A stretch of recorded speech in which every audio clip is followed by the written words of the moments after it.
Express yourself through art and show the world your heart. Express yourself through art and show the world your heart. You're in the know with Esther and Larry. Art on the air today.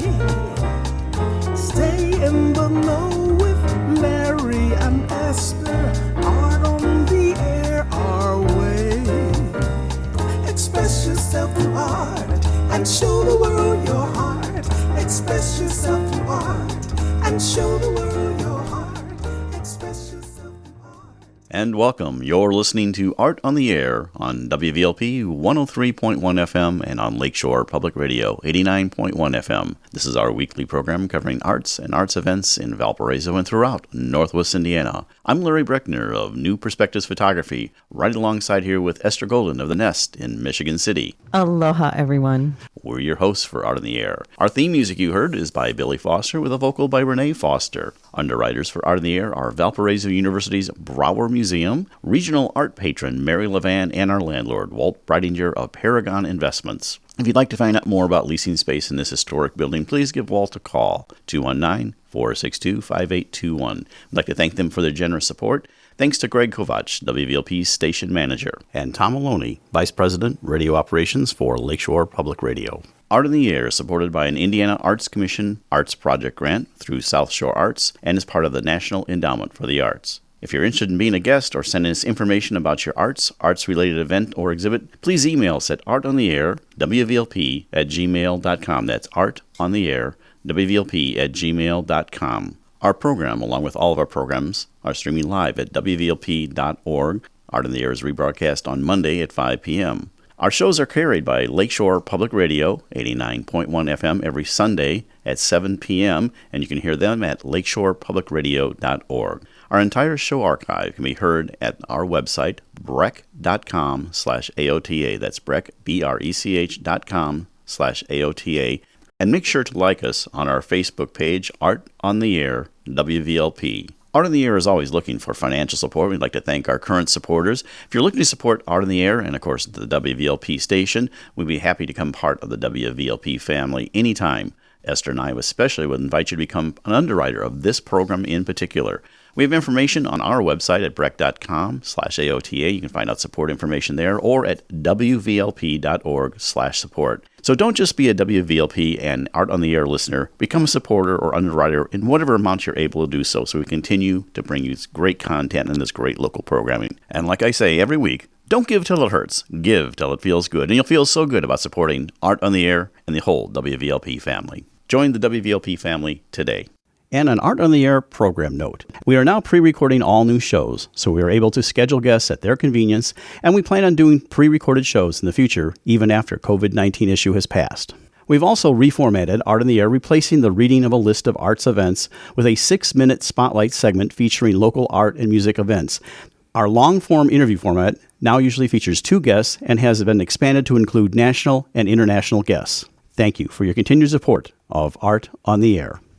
We'd like to welcome to Art on the Air Spotlight Trisha Hernandez from South Shore, Director of Marketing and Development for the South Shore Arts. And, of course, she would like to talk about several things that's going on there.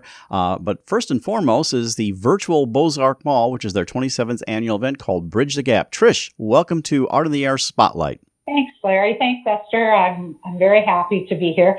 Well, yes, we postponed our ball. Is usually the first Friday in June. And it raises about $225,000 for us. And so, of course, we had to postpone it to September 25th. But then we realized that we really needed to go virtual like so many others with the ball. So Bridge the Gap is just that, bridging the gap, helping us with a financial gap that was created by not being able to have our Beaux Arts Ball in a traditional way, and also any of the other fundraising events and classes and everything that we do to generate revenue. So we have co-chairs. We have Dr. Rebecca Galante, Corey Heck, Amy Kufos, and Jenny Yalowitz. And it's an invitation to give. And you can give at a lot of different levels, a different bridge for each level. Of course, we have to make it somewhat fun. So you can be a Brooklyn Bridge at $5,000. You can be a DeSable Bridge, one of my favorites in Chicago, at $500. or you could be a 7-mile bridge down in the Keys, and that's just whatever you want. All donations are just greatly appreciated and welcomed, and all the donations can be given on our website, and that's southshoreartsonline.org. And it'll just walk you through everything. You hit the picture, click the picture, and it'll take you right to a giving page. But the main thing is to sustain the arts, to sustain our mission and what we're doing. So when we can all get back and meet and gather and do things somewhat like we did, we'll be ready for that. And also we're doing kids programs like in packets and giving them to teachers to take into the schoolrooms, because we can no longer go into the schools and deliver any programming to the teachers. So we're trying to do all these things that still reach out to people. Lots of opportunities online too. So it's doing the best we can. We wanted to raise $60,000, and I'm happy to say we've already gone over that. So of course, being a development director, our new goal is $80,000, and I'm hoping that we can reach that by September 25th with help, a little help from all of our friends out there. We are having a Zoom party. Excellent. Is that for the ball, or is that? Yeah, for the ball. It is on September 25th when we were originally going to have it. It's at 6 o'clock to 6:30, and we're going to have a toast to thank people who contributed, and we will have a little bit of programming, talk about what we're doing, and celebrate the arts and kind of announce our results. So it's just a little nice way to do closure. It's not going to be like an actual event, more like an update and for some closure and fun. We all like some fun these days. That's true. So Trisha, how much in advance is South Shore Arts planning a virtual future for events? Do you have a calendar going X amount of events online, exhibits and otherwise? Can you give us sort of a hint as to what's happening? Sure. Well, our events that we have scheduled in the future right now, we're planning on doing a combination of both. We're planning on being able to social distance and monitor the amount of people that visit the gallery at the Center for Visual and Performing Arts. So coming up, we have Barbara Meeker, and she is a celebrated area artist and big South Shore Arts supporter. She's taught art or been an educator in Northwest Indiana for like 60 years. So very, very well known. And we're doing a career retrospective for her. And that opens September 25th in the gallery. There will be some representation online too. And what's cool about Barbara is she is going to donate some proceeds from any artwork that is sold during this particular exhibit to South Shore Arts and Hospice of the Calumet area. So that's a really nice thing that she is doing, and her work is very celebrated and very well known. She's, like I said, been a teacher, an educator, and just a very important part of the arts community for 60 years. So we've got that going on, and then we roll right into the Salon Show, which started South Shore Arts in 1936. Yeah, everybody looks forward to that. And I've been privileged to be in that, Trish. Well, you have just a few more seconds. Give us the website once more again real quick here for the Beaux Arts Ball, the Bridge the Gap. Sure. It is southshoreartsonline.org. Okay, thank you very much. That's Trisha Hernandez from South Shore Arts, Director of Marketing and Development. Thanks for being on our Spotlight. Thank you so much. Thank you. You're listening to Art on the Air, WVLP 103.1 FM, and on Lakeshore Public Radio 89.1 FM. And we'd like to welcome to Art in the Air Lisa Sniderman, otherwise known as Aoede. She's an award-winning, quirky folk pop artist, playwright, author, filmmaker, and she has many other things. And she uses her records to have a fun-filled fantasy on musicals and audiobooks. She also had a debilitating chronic illness, which we'll talk about later, in 2008, and she brought that to it and turned that into an opportunity. So, Lisa, we'd like to welcome you to Art on the Air. Well, thank you. It's really nice to be here. Welcome. Tell us a little bit about your journey, how you got from where you were, like where you grew up, where you went to school, to where you are now. Oh, wow. That covers a lot of territory. And let's start with I was raised in Michigan and then Arizona and then California. So most of my upbringing was California. I would say that in terms of my dramatic arts and, forays into art, I've always been creative. I remember drama and in high school, musicals and things like that. But I actually didn't put my finger, into the songwriter pot until I was an adult. And so I had a transition in my life, and I was going through a re-identity or identifying, who I was again at that point. And I discovered music. And so that was in 2001 that transition happened. So from around 2002 on. And in 2006, I started Aoede. And Aoede is an artist project. The name means muse in Greek. And I wanted affiliation with inspiration. And what better way to remember to be inspired and to inspire than to have affinity with the muse, right? So that was first. And then Aoede as a project has gone through so many different transformations and iterations over the time. So it's 2020. So from 2006, it was a duo, it was a band. I've put out, I think at this point, 9 albums, including one that I released August 31st.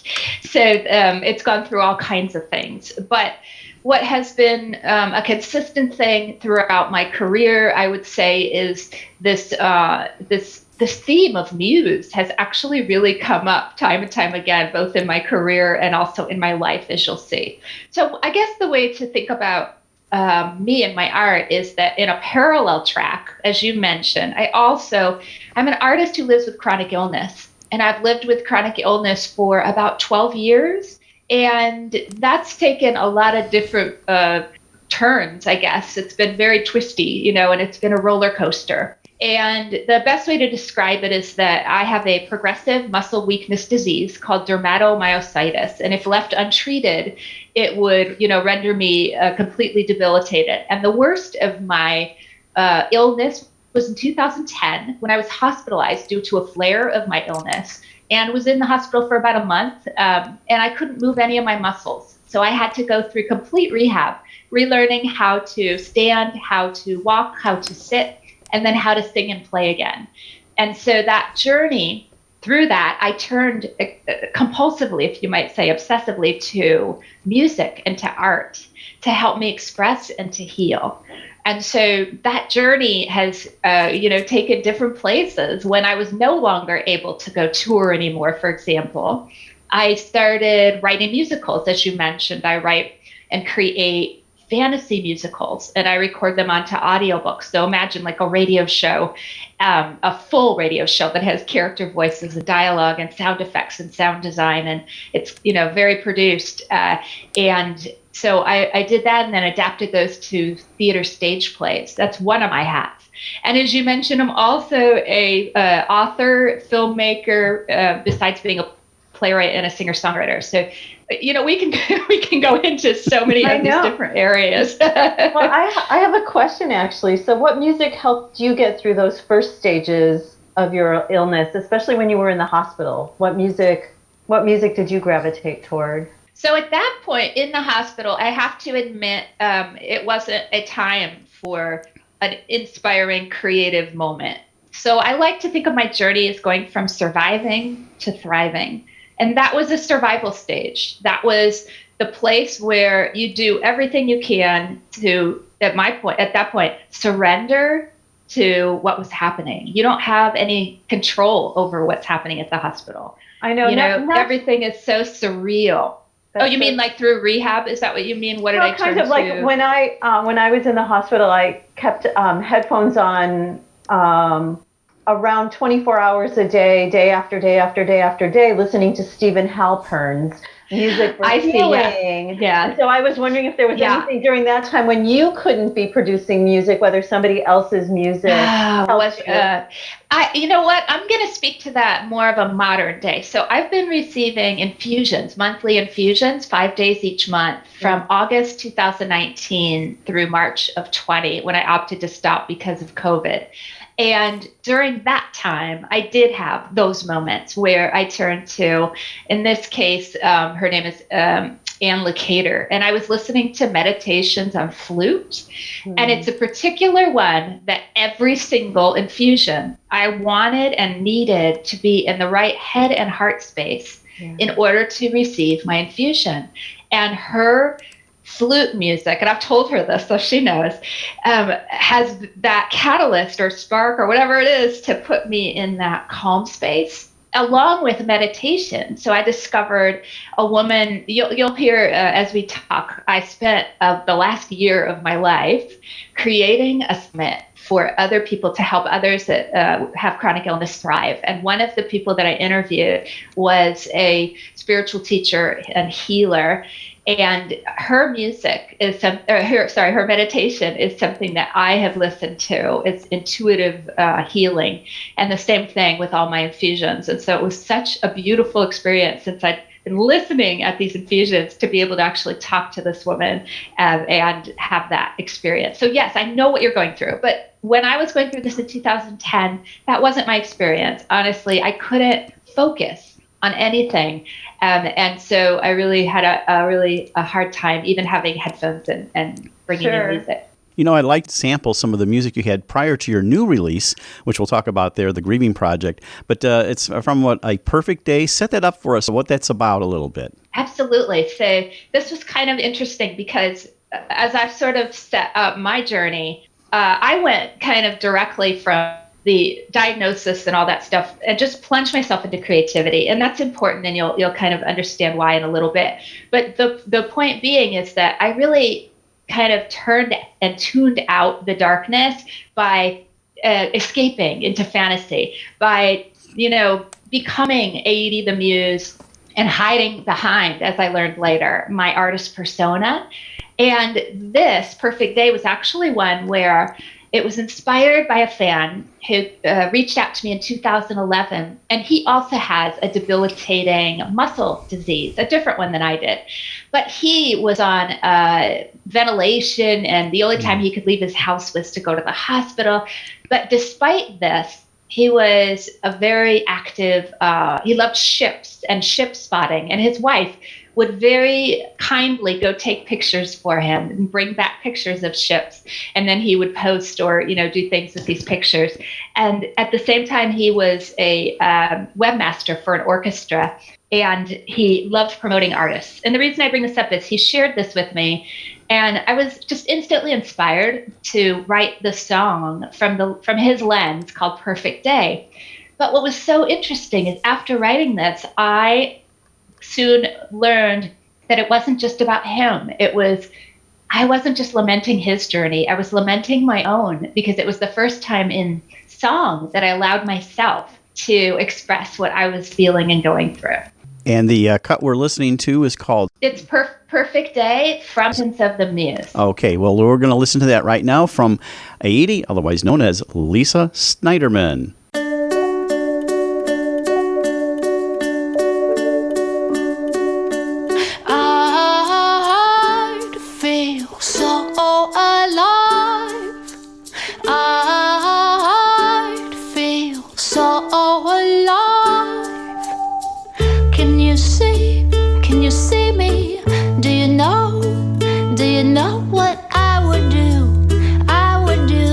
Just one perfect day, I would shed my skin, this thin veneer. It keeps me here, it keeps me wanting more than this. I feel so alone. I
And that was Perfect Day from Skeletons of the Muse, Aoede, Lisa Sniderman. And that was a beautiful, one of her previous works that she's done. Lisa, that was absolutely wonderful. Thank you. Thank you. So, Lisa, when did you feel you wanted to take this bigger, and how did I'm trying to find out how the Grieving Project came about and how you named it and the whole history behind that? Yeah, so I'll back up a little bit and say that I was saying that my story is kind of one going from surviving to thriving. So at some point, I think it was around 2016, I realized that I was yearning for something bigger, to be part of something bigger, not just to express for myself and share, but to use my gifts, perhaps, that, living with a chronic illness, that I could help inspire other people. And I had this want to share my story. So I created and I wrote my memoir in 2017 or so. And then I had a whole process of collaborating with a community of other artists that were creating to heal.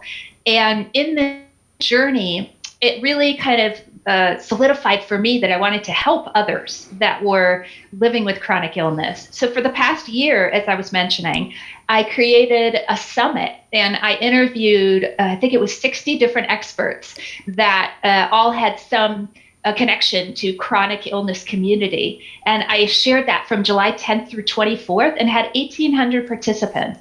So that was a really beautiful thing because, especially during COVID right now, it made me realize, that people are longing for this want for connection and community and creating, and new ways, of course, to thrive. And so I mentioned this as background because coming out of the summit, I'll say this, that in all of my time, I've said I've lived with a chronic illness for 12 years. Well, I realized recently that through all this time, through musicals, through creating albums, writing my memoir, even creating the summit, I forgot to grieve. And that's a big statement because, maybe I didn't even acknowledge or realize I needed to grieve an illness because I wasn't losing someone, except that I realized that in truth I was, because I had lost me. And I wasn't the same person that I was before my disease took my independence. And as a result of all of this, I realized that I had an opportunity, because if I was feeling this way, perhaps others also, had forgotten to grieve, so to speak. And I had an opportunity to create the way I do, which is through music and art, a way that people could access their feelings and loss around illness, transformations, and unexpected changes. And I have a little story around this, which is that when I was in the hospital getting an infusion back in, I think, December, one of the nurses watched a film that I had made called Keep Shining. And it shares my story and struggle with disability and also my recovery. And so around that, the nurse was able to tell me that through watching this, patients were able to access parts of themselves that they might not have been able to, and that it was because of the words and music. And so it really gave me this idea that I raised with my producer to do something that at that point I didn't have a name for. I just called it Thrive. And I had an idea to have 14 stages, thinking about the 7 stages of grief that we might know from Elizabeth Kubler-Ross adapted. And then I wanted to come up, because of all of my interviews with experts and interviews with artists, I wanted to come up with 7 new stages of thriving. And that, in essence, became the Grieving Project. And what it is, it's an inventive, unique spoken word audiobook. And the entire audiobook, all 22 tracks, is spoken over musical compositions. And I also like to think of it as a moving journey through 14 stages of grieving and thriving, and also a roadmap to our hearts. And in the story, 4 different people with 4 different chronic illnesses, they plunge through these 14 stages through a melding of words and an emotional orchestra. And so, honestly, it didn't start out to be something that I expected would have cross-reference or cross-culture. How do I put this? When I first started it was sound recording. And what was so beautiful about this is by the end of the project, it actually crossed disciplines. So I have the artist, for example, who created the cover had actually, you're talking about visual art, we were talking earlier. The artist who created this cover created 14 individual paintings, and she shrunk each of these in order to put the elements onto her cover. And I chose this because you'll have to see the cover now, that it has spirals and it has cacophony and it has very messy and it's expressive. And I thought grieving is like this, that it's not linear. It's not something, that we can go through really stage by stage necessarily. It's a roller coaster.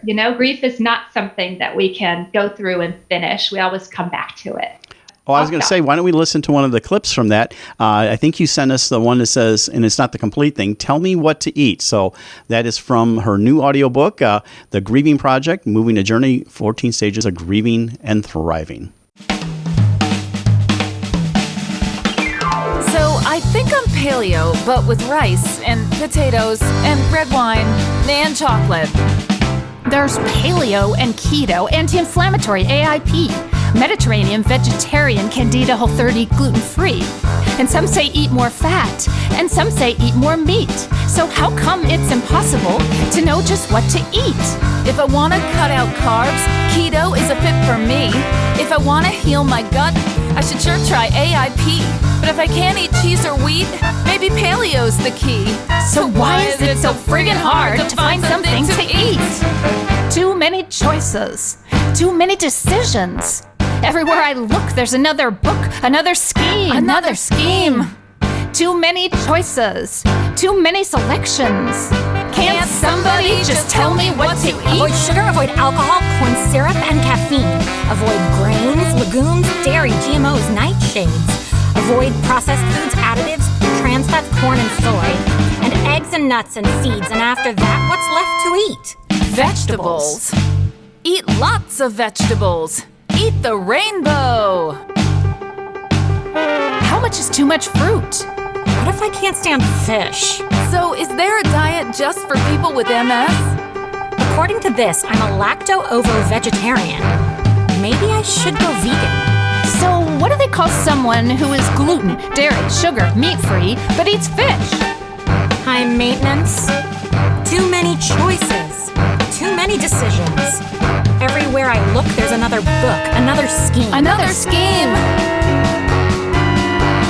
Can't somebody just tell me what to eat? Legumes and fruits and nuts and seeds and eggs and fish and grains. Can eat them all if I recall, if I go Mediterranean.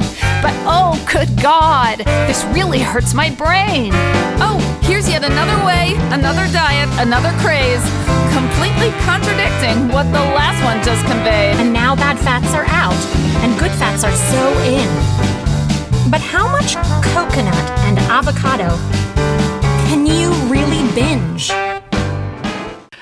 And that is Tell Me What to Eat from the Grieving Project, Moving to Journey. And that just was released on August 31st. Aoede, otherwise known as Lisa Sniderman. Oh, indeed. So I want to know, Lisa, did you compose all the music or did you collaborate with other artists? So this is definitely a collaboration with my producer and a big team as far as everybody who made it come to life. But the music itself is my producer. He composed all of the music. I composed all of what you're hearing in the spoken word. Where can they find out? How can they hook up with you? What your websites are? And I think you have a specific one for things. So how can they find out about Lisa Sniderman, Aoede? They can find out about me and the Grieving Project in the same place, actually, lightinthedarkness.info, and it's / the Grieving Project with dashes. I will give it to you so you guys can include it. You can also find me at aoedemuse.com, AOEDEMUSE.com. And then right now, the Grieving Project is available on Audible, Amazon, and other digital retailers. So you can do maybe a keyword search for it. So real quickly, give us your websites, Lisa. Any final thoughts here for our audience?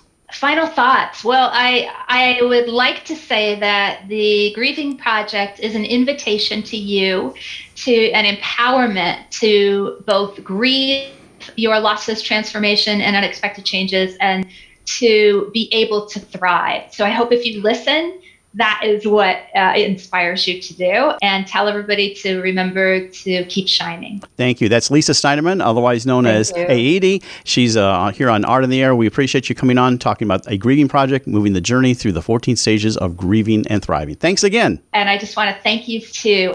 You're listening to Art on the Air, WVLP 103.1 FM, and on Lakeshore Public Radio 89.1 FM. Well, we'd like to welcome back to Art on the Air, Josh McClain. He's a renowned cellist, composer, artist, filmmaker. He's based in Oakland, California, but he's from Michigan City. Has a unique cello playing style. But along with him is his wonderful companion there, Rosario Sammartino. She's a registered sonic movement therapist. She has her PhD in psychology. She has a special thing. She's born in Buenos Aires, Argentina. Welcome to Art on the Air. Hello. Thank you. Well, aloha. Well, Josh, first we'll start with you. Tell us a little bit about how you got from where you were to where you are now. We know you started in Michigan City, but a little bit about your education, background, and everything like that. Yeah, sure. I'll give you the real quick rundown. I'm actually from Westville originally, which is just a straight shot down county line to Michigan City. But I lived in Michigan City for a few years just before I moved out to the Bay Area, California. And so I was actually bartending at Shoreline Brewery there for 2.5 years from 2010 to 2012. And I was saving up money to move out to California. I bought an old Volvo station wagon and packed it up and drove across the country. Just trying to be as cliche as possible. And so I landed in the Bay Area in 2012. I kind of moved out here to pursue my music, which more or less didn't really happen until recently. I spent a lot of time working different jobs, and I got kind of sucked into the tech industry, where I was working at a crowdfunding company called Indiegogo for 3 years, which was a blessing and a curse. One, it kind of burnt me out to the point where I'm like, I don't want to work at a desk anymore. And so I left that job in 2016 to release this album that I just recorded in 2018. And the good thing about having worked in the tech industry is that I gained the tools and resources to then take into my music in terms of business marketing,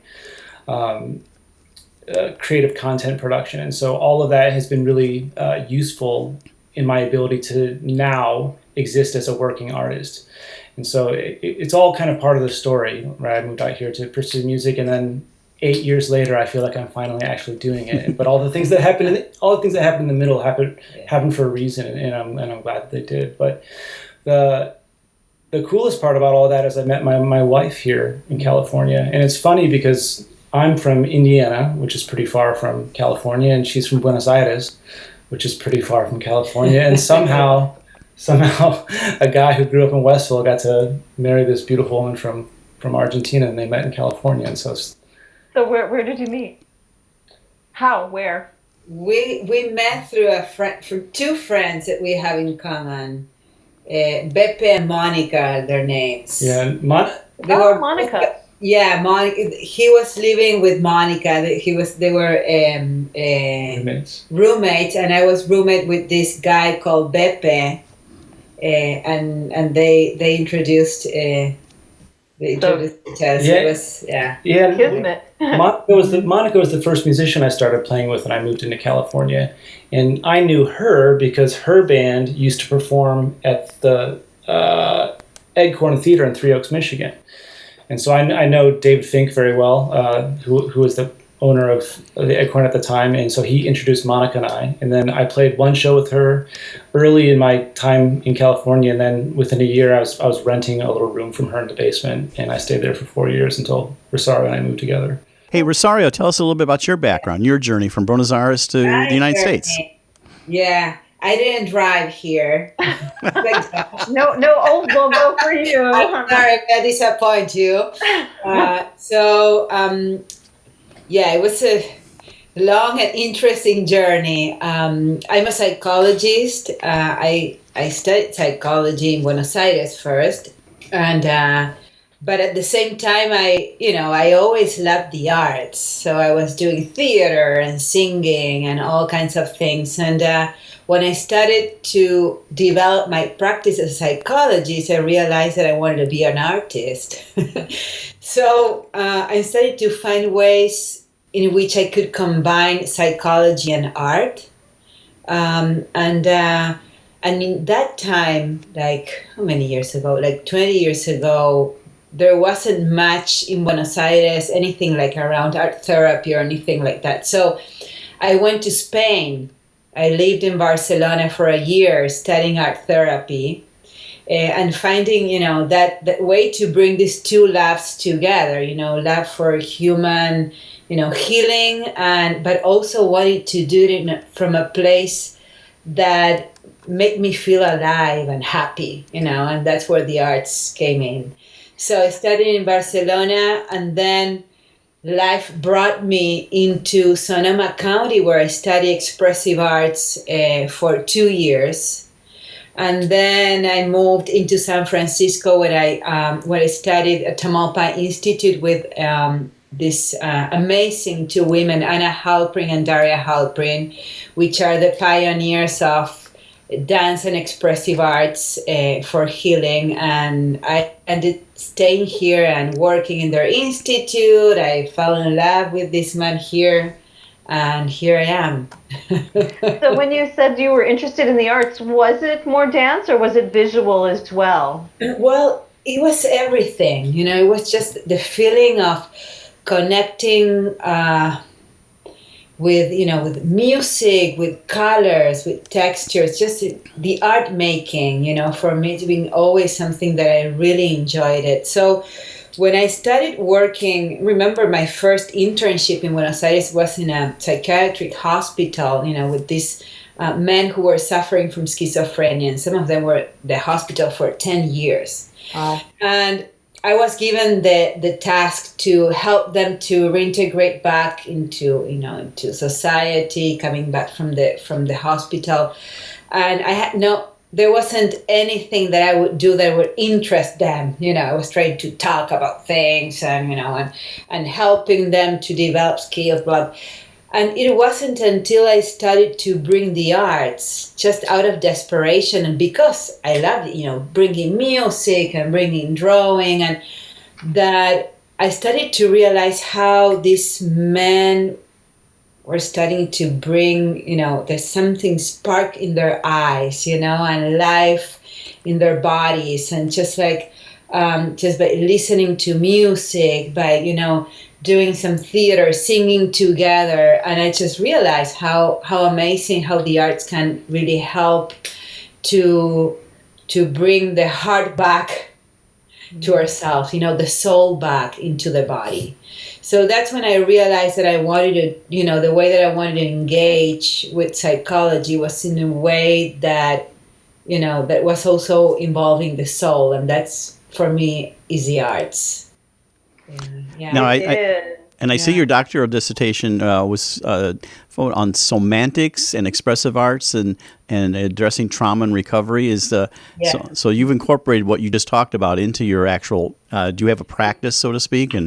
Yeah, exactly. So when I came to California, just looking for an alternative way, as I was saying, to engage with psychology, and I trained in expressive arts and movement. And then I went to pursue my PhD in depth psychology and somatic studies, which was in a way bringing together these two labs, reclaiming my psychology self and the artist and bring that together. So I'm very interested in how to heal trauma, psychological trauma, and the use of the arts and the inclusion of the body and movement, to help the recovery process and to help the healing process. Yes, yeah. Because sometimes people can't talk, but they'd be happy to draw or to move. So absolutely, and sometimes talking brings us back, all memories in the body, and it's re-traumatizing. So, but the trauma happens in the body, So if we don't address the body and we just talk about it and address the mind, there's certain changes that cannot happen, because there's still the wound's still in the body, It's true, because our mind can trick ourselves as well. So, yeah. Being able to, as you said, instead of talk, I can move, I can paint, I can create a piece of poetry. So I'm processing, difficult, things in my life without having to think about it, and thinking could be very limited. Yeah, very much so. A lot of people are gardening right now for that reason too. So during the pandemic, we did plenty of that also. It's very therapeutic. Yeah. Josh, before we go ahead and get onto your music, how has the pandemic affected both of you in terms of your personal life and your professional life? Yeah, I mean, we recognize the pandemic as this really big thing that has affected the whole world and turned a lot of people's lives upside down, and so we totally recognize that. For us, it's been kind of this silver lining, this blessing in disguise. I had been frantically looking. So we live in the Bay Area, which is like the most expensive place in the entire country. It's absurd, and so I was frantically looking for a job back in tech. I was so desperate. I was like, I'll get back into tech, and Rosario was trying to find work online at another university, and we were just kind of like all over the place. And then this happened, and we sort of started to understand what was actually important to us, and it was that we are living our lives as creatives and artists, and also that we can do it from anywhere in the world. And so we brought our work online almost immediately. Within a week or so of the pandemic, we both said, well, we have to start streaming. And so we turned our living room into more or less a television studio. We got a bunch of really cool gear, cameras, wireless microphones. And we just started streaming. I started doing a show twice a week called Morning Cello. It was a free show based on sort of mindfulness, music, and I just told some stories. And so I was trying to give people an opportunity to have like one time during the day, twice a week, to be able to disconnect from the crazy world that was happening and just I was trying to help people relieve stress during the pandemic. And I wouldn't have done that if this hadn't happened. And now I'm about to release another album, and it wouldn't have happened without the pandemic. And so I know for me that's kind of what has happened in Rosario. And all the time with your son now. It's so precious. Yeah. Amazing. The best. Yeah. So I think in terms of how it has affected us, it's made us a much stronger family. Mm-hmm. Yeah. You're listening to Art on the Air, WVLP 103.1 FM, and on Lakeshore Public Radio 89.1 FM. Well, Josh, you had a 2018 album called Coming Home, and we'd like to hear a little bit about that, and we'll get back to like how they can listen to your show and the web. So give us a little background on that album and that song. Yeah, so the whole album is based on the archetype of the hero's journey, sort of this supernatural journey that one may embark on, the hero embarks on, to kind of find answers or to reclaim the self, that there's a piece of you that has been missing or damaged, and the answers lie in the shadow and the darkness, and so you have to go down into the underworld, into the shadows, to reclaim that part of yourself and do battle, and you typically experience a spiritual death and a rebirth. And so that's kind of what that album is about, is that arc of the hero's journey. And so the song at the very end of the album is called Coming Home, and it's kind of about this idea that actually I've been thinking about a lot lately, because I'm working with a friend of mine who's a teacher, that there's nothing wrong with us. We have this essence that is true, and then we have all these life experiences that kind of make us who we are, and it's kind of trying to get back to that essence, coming back to who you've always been. You just have to remember, and so that's what the final song on that album is called, Coming Home. It's just coming back to who you've always been. Well, let's take a listen to that. This is Joshua McClain on the album Coming Home, released in 2018, and the title track at the end, Coming Home.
And that was Joshua McClain on his 2018 release, Coming Home, and that was Coming Home. Excellent, Josh. That was beautiful. Yes, so gorgeous. That album still, no matter, I've listened to it probably 500 times, literally 500 times, maybe more. I believe and it still makes me cry in certain areas. The music is just so emotional. It truly is a journey. Thank you for it. Oh, thank you.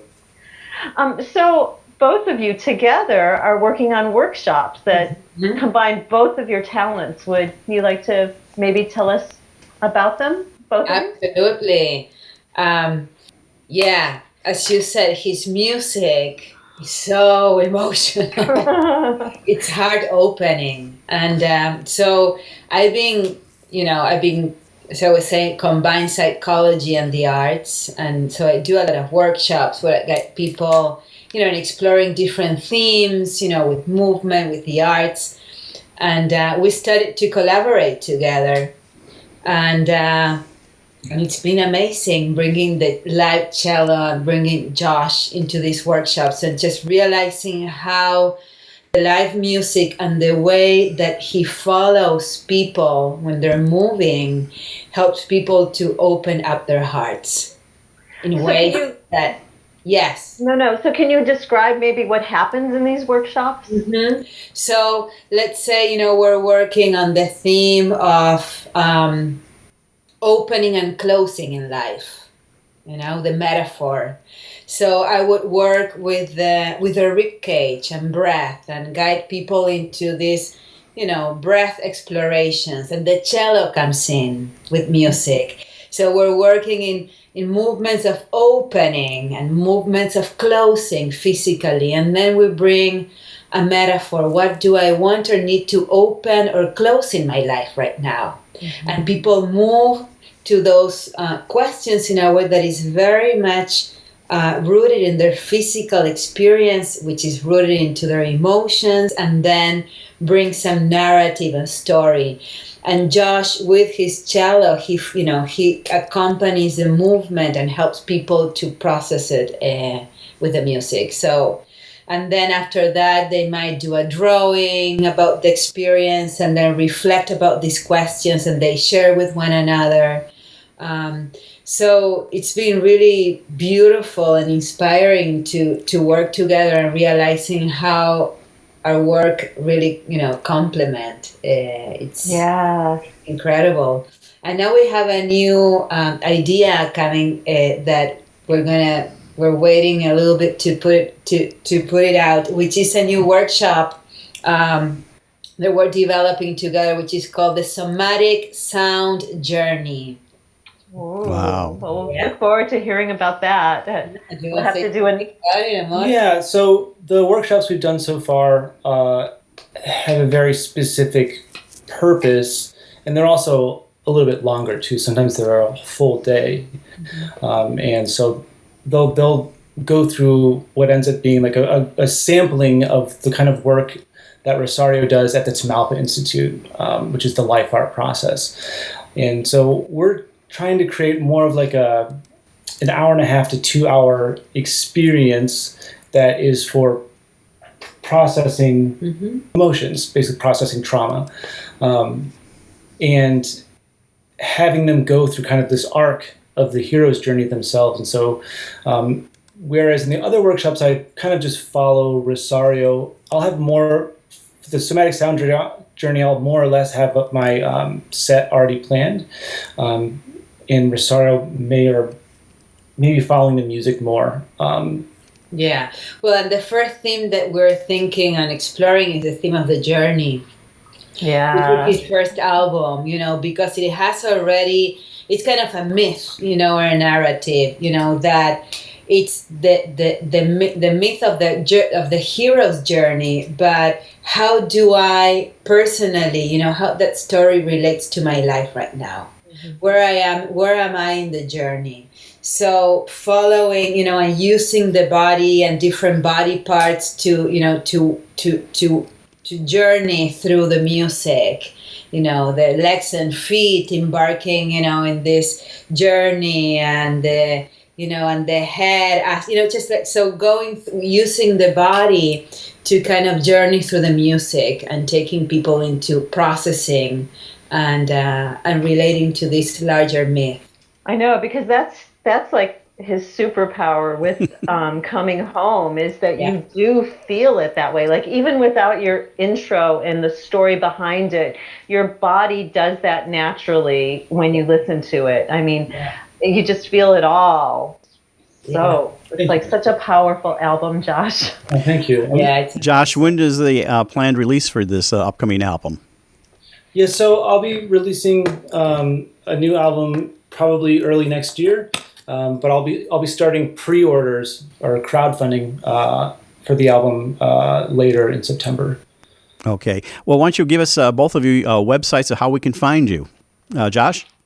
Sure. JoshuaMcClain.net. MCCLAIN. Okay. Rosario? RosarioSammartino.com. Can you? Yeah. Rosario, Rosario, Sammartino, SAMMARTINO. Very good. Not complicated at all. I asked him to do it so you don't have my accents on top of But we love your accent. It's beautiful. I know, we love your accent. Thank you. Makes me think of, Aoede, Anyway, Josh McClain, cellist in San Francisco, along with Rosario Sammartino. We appreciate you being on Art in the Air, and thank you so much for sharing with our audience. No problem. Thank you so much for having us. Thank you. And we'd like to thank our guests today for being on Art in the Air, which is heard every Friday at 11 a.m., rebroadcast Monday at 5 p.m., and Sunday at 7 p.m. on Lakeshore Public Radio 89.1 FM. Your hosts are Larry Breckner and Esther Golden. Thanks again to Greg Kovach, WVLP's station manager, and Tom Maloney, Vice President, Radio Operations for Lakeshore Public Radio. Underwriters for Art in the Air are Valparaiso University's Brauer Museum and Walt Breininger of Paragon Investments. Also, Mary Levan is our art patron supporter. Art in the Air is supported by the Indiana Arts Commission Arts Project Grant and the National Endowment for the Arts. If you're interested in being a guest or send us information about your arts-related event, exhibit, please email us at artontheair.wvlp@gmail.com. That's artontheair.wvlp@gmail.com. See you right here next week, 103.1 FM and 89.1 FM, Art on the Air. Aloha, everyone. Have a splendid week. Express yourself through art and show the world your heart. Express yourself through art and show the world your heart. You're in the know with Esther and Larry. Art on the Air today. Stay in the know with Larry and Esther. Art on the Air our way. Express yourself through art and show the world your heart. Express yourself through art and show the world